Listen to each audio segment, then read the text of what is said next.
purpose of this video is to promote excellence in the recording of 12 lead ECGs in our hospital. Whilst it is recognised that 12 lead ECGs are performed in a variety of contexts, environments and degrees of urgency, nevertheless attempts to achieve best practice and standard electrode positioning should always be made.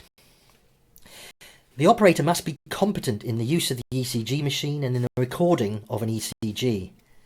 Ideally, this should be demonstrated by the possession of a recognised qualification, such as those awarded by the SCST. It is essential that competence in the recording of an ECG be maintained, and this should be demonstrated by periodic review. The goal of good scientific practice is to ensure that the patient has a positive experience of the procedure. Good communication skills are a key part of enhancing the patient's experience of the procedure. As a minimum, before any contact with the patient, operators should introduce themselves and explain their job title and role. They should give a brief description of the procedure for recording an ECG, which should cover the level of undress involved, the use of adhesive electrodes, and reassurance that the procedure is brief and painless, and a verbal confirmation of consent is also required to continue. Operators should make every effort to respect the cultural sensitivities of the patient and to try and minimise embarrassment. Many patients will feel uncomfortable being touched on their upper torso. Operators must be sensitive to this and act in a sympathetic, caring and compassionate manner. In accordance with the General Medical Council recommendations, a patient should always be given the option to have a chaperone present. The chaperone must be a health professional with knowledge of the standard practice of recording a 12-lead ECG. Patients may also request a relative or carer to be present. As far as possible, the area in which the ECG is recorded should be private. It can be walled, curtained or screened off. It should be quiet, comfortable and accessible for disabled and able-bodied patients and staff. It should be safe and clean with appropriate hand cleaning and clinical waste facilities, such as a yellow or orange bag and a sharps container. It should be furnished with a height adjustable couch or bed that can be accessed from both sides.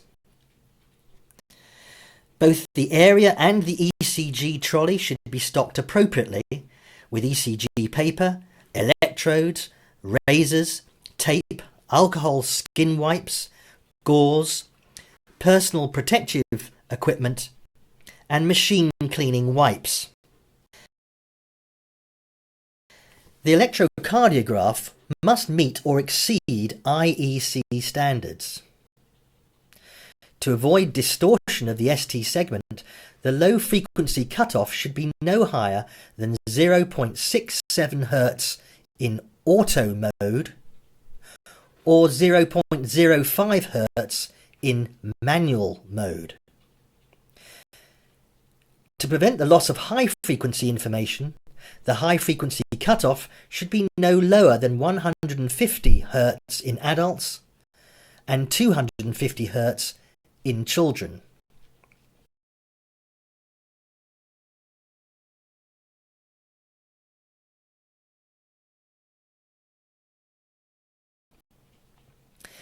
The disposable tab electrodes should all be of the same make or type and meet or exceed the requirements of current guidelines.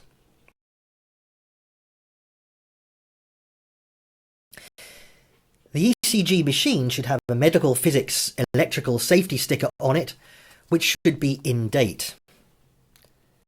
The ECG machine should have the correct date and time on it. The room and equipment should be clean and orderly, with all waste from previous investigations disposed of as clinical waste. All main leads, cables, wires and connectors should be intact, with no evidence of fractures, faults or insulation damage. The ECG machine battery will need to have sufficient charge. A distinguishable plug is useful if the machine is to be used in sensitive environments, for instance intensive care units, where a number of items of vital equipment are all plugged into wall sockets. Measures to control the risk of infection must be taken in accordance with local policy. The hands should be washed with soap and water or cleaned with alcohol gel before and after any contact with a patient. Personal protective equipment should be worn if necessary. Appropriate clinical waste disposal facilities should be available in the form of an orange bin liner and a sharps bin.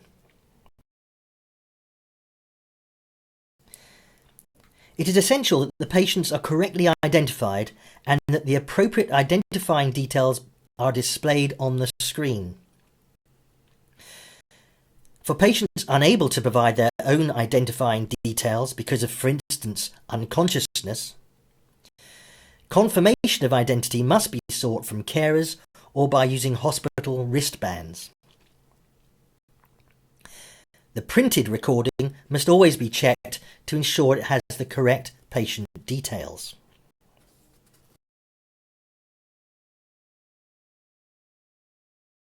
In our trust, verbal consent must be gained from the patient, and in some instances written consent may be needed. Written consent is also required in the case of an unconscious or confused patient, although in a medical emergency this is overruled. A semi-recumbent position of approximately 45 degrees to the horizontal is recommended. Any variation from this position should be noted on the ECG. The limbs should be supported by the bed or couch and the head and neck supported by a pillow to minimise any artefact caused by muscle tension.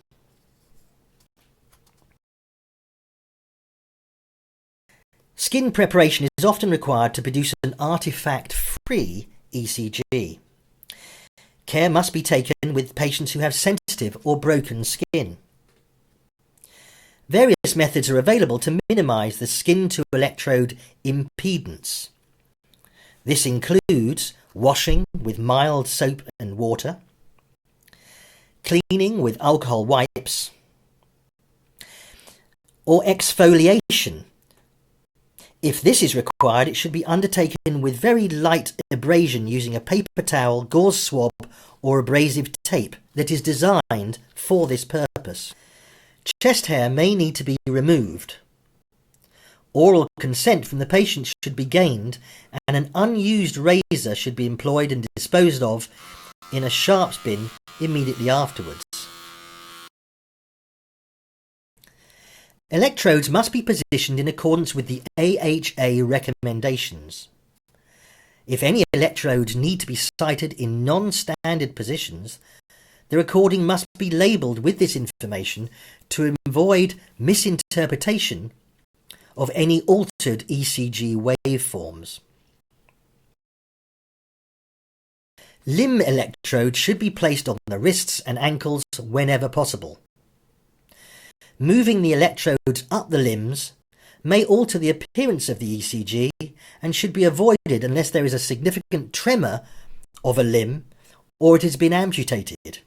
Limb electrodes must not be placed on the torso, since this causes significant alteration to the wave amplitudes.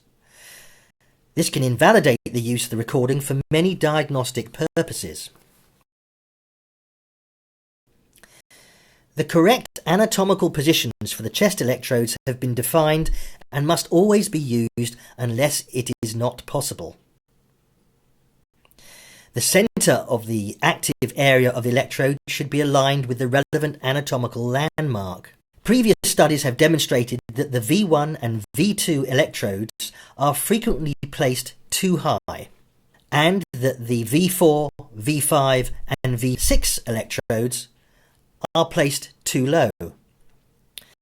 These errors can result in diagnostically misleading alterations to the ECG waveform. Operators should be competent, such as to avoid common errors, particularly placing V5 and V6 electrodes in the fifth intercostal space, or using incorrect anatomical landmarks. Care should be taken when counting the intercostal spaces from the clavicle. The small space between the clavicle and the first rib is not the first intercostal space. In order to avoid this common error, the manubriosternal joint, sometimes also called the angle of Louis, should be used as the main reference point. To locate the angle of Louis, a finger should be run down the sternum from the top until a bony horizontal ridge is met. Sliding the finger down into the right side will locate the second intercostal space. From here, it is possible to count down to the third and fourth intercostal spaces. Slide the finger towards the sternum until the edge is felt, and place the electrode for V1 in this position. This procedure should be repeated on the left side to correctly position the V2 electrode. Note that the left and right-sided rib spaces may be offset, so operators should avoid placing V2 adjacent to V1 without counting the rib spaces.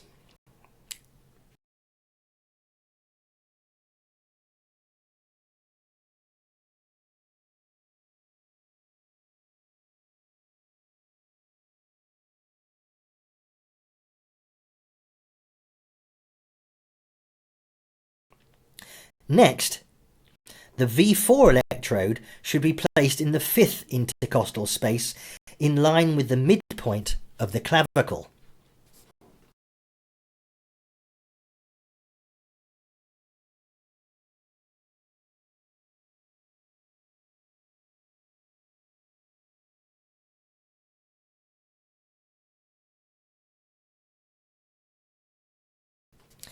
The V3 electrode should then be placed midway between the V2 and V4 electrodes.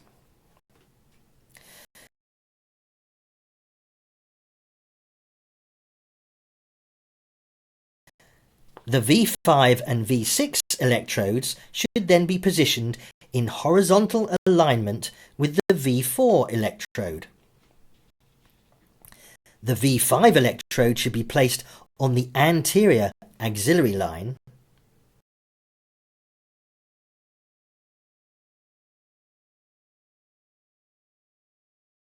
while the V6 electrode should be placed on the mid-axillary line.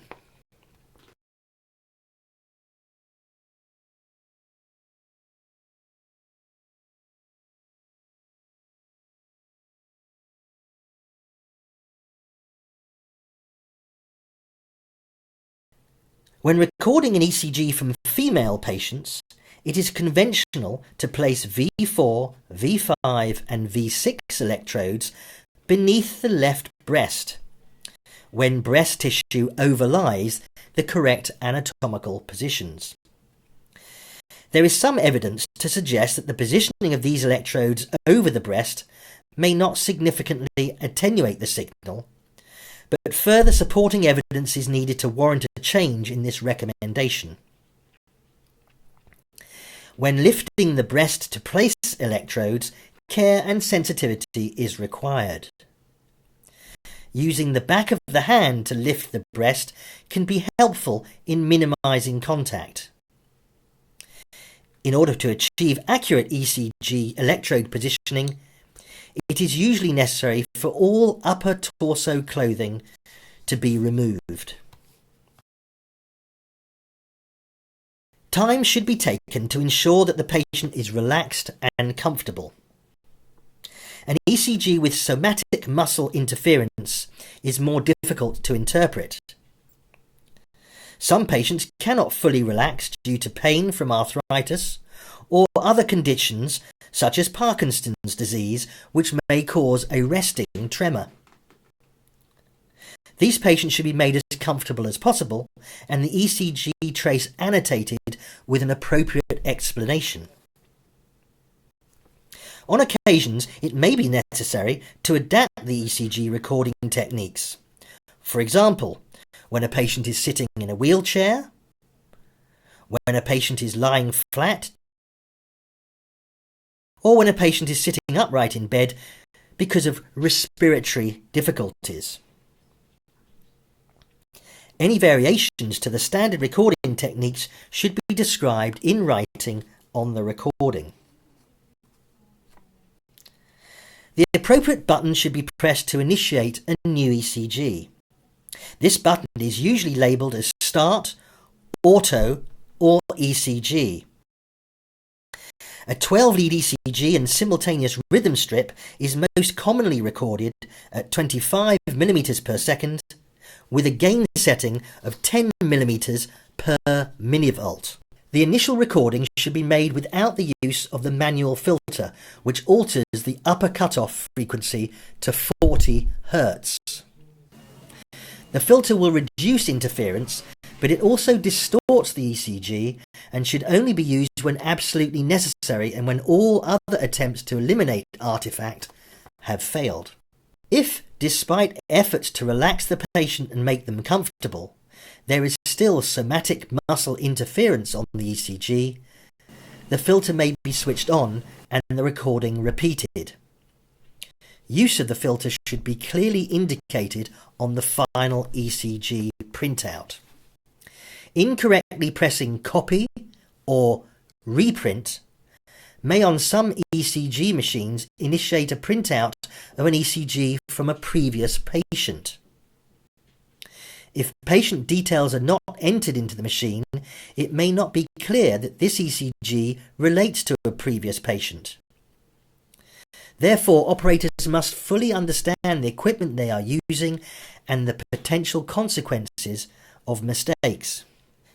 If the ECG complexes are of such high amplitude that they overlap, then the gain may need to be adjusted to 5 mm per millivolt to enable clearer visualization of the complexes and more accurate measurements to be made. Any alteration to the gain setting should be clearly marked on the ECG. Any features on the ECG that might indicate the need for urgent medical attention should be brought to the attention of appropriate staff. If the patient has any symptoms of possible cardiac origin, such as chest pain, palpitation, or dizziness, at the time of the recording, then this should be written on the ECG. The recording should be of good quality and should be assessed to ensure that all waveforms, such as P waves, QRS complexes and T waves, are clearly visible. The isoelectric line, which is the baseline between each ECG deflection, should be stable and not wandering, and it should be free of interference. The ECG should be correctly labelled with the patient's identification and any relevant clinical details, as well as any adjustments made to the recording.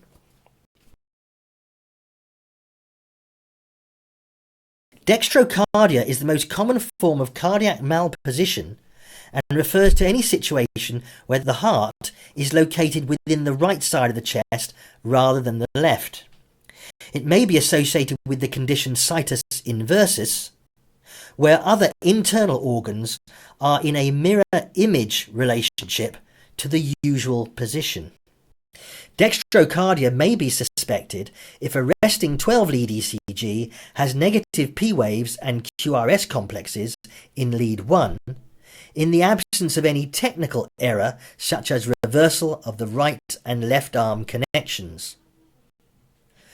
Poor R-wave progression observed in leads V1 through to V6 would also support this interpretation. In this case, a second ECG should be recorded with the chest electrodes V3 to V6 positioned on the right side of the chest, using the same intercostal spacing and anatomical landmarks as previously described, but this time on the right side. V1 and V2 should remain in their usual positions. This approach should provide a true ECG representation in such a case. The limb lead complexes in lead 1 will continue to appear inverted, demonstrating the abnormal location of the heart.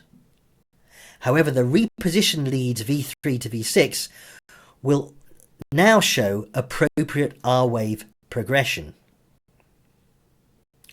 There should be clear annotation on the recording to describe the repositioned electrodes in such a case by using, for example, V3R, V4R, V5R and V6R. An alternative approach is to swap the right and left arm connections. This will normalise the appearance of the limb leads. If this approach is preferred, it is imperative that the ECG be clearly annotated to prevent the possibility of dextrocardia being overlooked.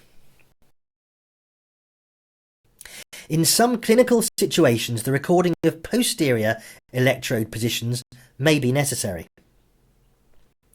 Posterior electrodes are placed in the same transverse plane as V4. V7 or C7 is placed in the left posterior axillary line at the same horizontal level as V4. V8 or C8 is placed in the left mid-scapular line at the same horizontal level as V4. V9 or C9 is placed along the left spinal border at the same horizontal level as lead V4. In the absence of an ECG machine with the ability to record a 15-lead ECG, it is recommended that a standard 12-lead ECG is recorded first.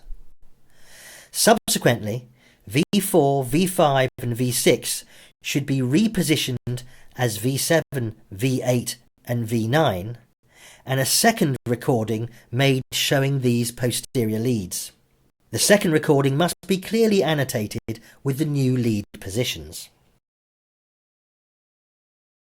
Right-sided posterior electrode positions are located in the same anatomical positions but on the right side, and are then annotated V7R, V8R and V9R.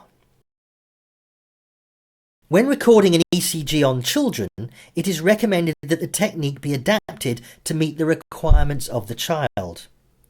A patient and gentle approach is recommended to obtain an artifact-free ECG tracing. The recording method is similar to that described for adults. If possible, the recording should be made with the child semi-recumbent, but the sitting position may be used if this will prevent restlessness or distress. The 4 limb electrodes are attached as previously described. The chest electrodes are normally positioned as previously described, but additional leads such as V4R, V5R and V7 may be recorded at the request of a clinician or according to local policy. Whilst practice is variable in the routine use of right-sided chest leads when recording ECGs on children, it is not uncommon to find V4R used in infants up to 1 year old. Practice is determined largely by the indications for the ECG and clinician preference. In our hospital, if the child's chest is not large enough so that all 6 chest electrodes can be placed in their standard positions without overlapping, then electrode V3 should be removed and placed in the 5th intercostal space in the mid-clavicular line on the right side, and this now therefore becomes V4R. By doing this, enough room is created on the left side of the chest to allow the other electrodes to be placed in their correct anatomical positions without having contact with each other. We find that this alteration to the standard technique is normally needed in our neonatal department.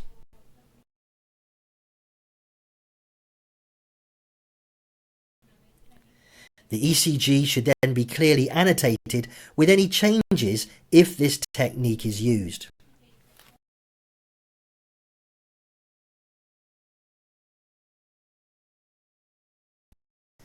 In conclusion, to be of maximum diagnostic value, an ECG must be recorded correctly by paying proper attention to patient preparation, electrode positioning, and the other factors described in this video. This is not difficult to do, and it is hoped that widespread adoption of this guidance will help to ensure a uniformly high standard of practice in ECG recording with consequent benefits to patient care everywhere in the Trust.